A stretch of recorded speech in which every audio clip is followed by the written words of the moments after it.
আল্লাহর হাবিব সাল্লাল্লাহু আলাইহি ওয়াসাল্লাম উনি রাতে দিনে কি কি আমল করতেন, গোপন আমল, এগুলো জানার জন্য তিনজন সাহাবী রাসূল সাল্লাল্লাহু আলাইহি ওয়াসাল্লামের স্ত্রীদের কাছে গেলেন।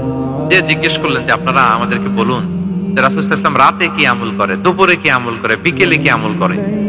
তো আমাদের আম্মা জানেরা রাসূল সাল্লাল্লাহু আলাইহি ওয়াসাল্লামের প্রিয়তমা স্ত্রীরা বললেন যে উনি রাতে এরকম তাহাজ্জুদ, দুপুরবেলা এরকম তেলাওয়াত, এই সময় নফল নামাজ, এই সময় এটা এটা এটা করে। আল্লাহর হাবিব সাল্লাল্লাহু আলাইহি ওয়াসাল্লামের পুরো আমলের ফিরিস্তি যখন শোনানো হলো, কাআন্নাহুম তাকাল্লুহা, তাদের কাছে এটা কম মনে হলো পরিমাণে, তারা ভাবছিল হয়তো আরো বেশি করে। তখন তাদের একজন বলল, আরে আইনা নাহনু মিন রাসূলিল্লাহ, কই রাসূল সাল্লাল্লাহু আলাইহি ওয়াসাল্লাম, কই আমরা। রাসূল সাল্লাল্লাহু আলাইহি ওয়াসাল্লামের ব্যাপারে আল্লাহ বলেছেন, কদ গুফিরা লাহু মা তাকাদ্দামা মিন যামবিহি ওয়া মা তাআখার, রাসূল সাল্লাল্লাহু আলাইহি ওয়াসাল্লামের আগের পরে সব গুনাহ মাফ। আদতে তো ওনার কোনো গুনাহই নাই, তারপরও একটা স্পেশাল স্ট্যাটাস হচ্ছে আপনার আগের পরের সব গুনাহ মাফ। তো তারা বলল, যেই মহান ব্যক্তির, যেই নবীর আগের পরের সব গুনাহ মাফ বলে ঘোষণা দেওয়া হয়েছে, তার সাথে তো আমাদের তুলনা করলে হবে না, আমাদের তো বেশি আমল করতে হবে। রাসূল সাল্লাল্লাহু আলাইহি ওয়াসাল্লাম হয়তো এই জন্য এই স্ট্যান্ডার্ড মেইনটেইন করেন না, এরকম করলে তো আমরা মাফ পাবো না আল্লাহর কাছে। ভালো চিন্তা থেকেই তারা ভাবছেন যে না, আমাদের আমল আসলে কম হয়ে যাচ্ছে, বাড়াইতে হবে। রাসূল সাল্লাল্লাহু আলাইহি ওয়াসাল্লামের কথা ভিন্ন, আমাদের বাড়াইতে হবে। তো কি করতে হবে?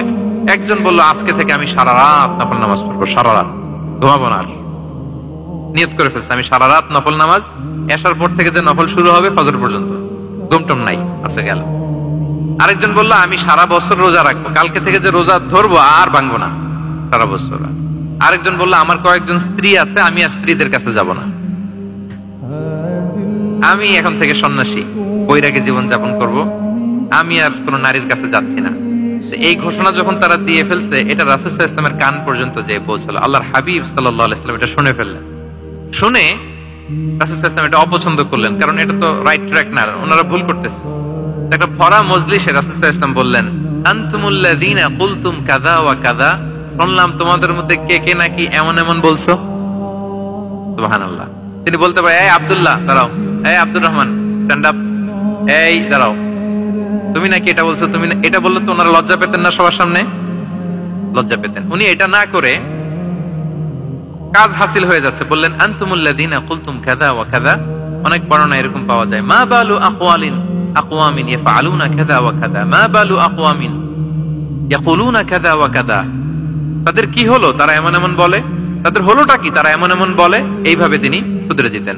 তো বললেন, তোমাদের মধ্যে কেউ কেউ নাকি এটা বলে, এটা বলে। এই ওই তিনজনের তো টনক নড়ে গেছে, আর বাকিরা শুনতেছে। তখন রাসূল সাল্লাল্লাহু আলাইহি ওয়াসাল্লাম বললেন, না, এটা ঠিক নয়, আমি তোমাদের মধ্যে থেকে সবচেয়ে বেশি মুত্তাকি, সবচেয়ে বেশি বুজুর্গ।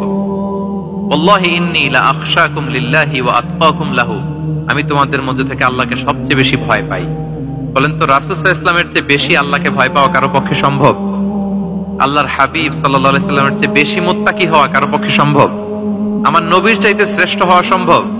তার যে স্ট্যান্ডার্ড ইবাদতের, এটারে ছাড়া যাওয়া সম্ভব? সম্ভব না। তো তিনি বললেন যে আমি রাত্রিবেলা ঘুমাই আসার পরে, আবার শেষ রাতে তাহাজ্জুদও পড়ি, ঘুমও আছে নামাজও আছে, ব্যালেন্স। আমি সোম বৃহস্পতিতে রোজা রাখি, সপ্তাহের বাকি দিনগুলোতে খাই। আবার আমার অনেক 9 জন স্ত্রী তো এট এ টাইমে ছিল, আমি স্ত্রীদের সাথে মেলামেশাও করি। তো আমি এগুলো সব ঠিক রেখে আল্লাহর সবচেয়ে প্রিয় মুত্তাকি হইতে সমস্যা হইল না। তোমাদের এত সমস্যা কোথায়? তোমাদের সমস্যা কোথায়? আমার চেয়ে শ্রেষ্ঠ যদি কেউ কিছু করতে চাও, এটা হবে না, আমি হচ্ছি স্ট্যান্ডার্ড। সুবহানাল্লাহ। দেখেন, এইভাবে যখন বললেন, ঠিক করে দিলেন যে তোমরা কে কে জানি এরকম নিয়ত করছো, এটা ভুল করেছো, বরং শুদ্ধ হবে এটা।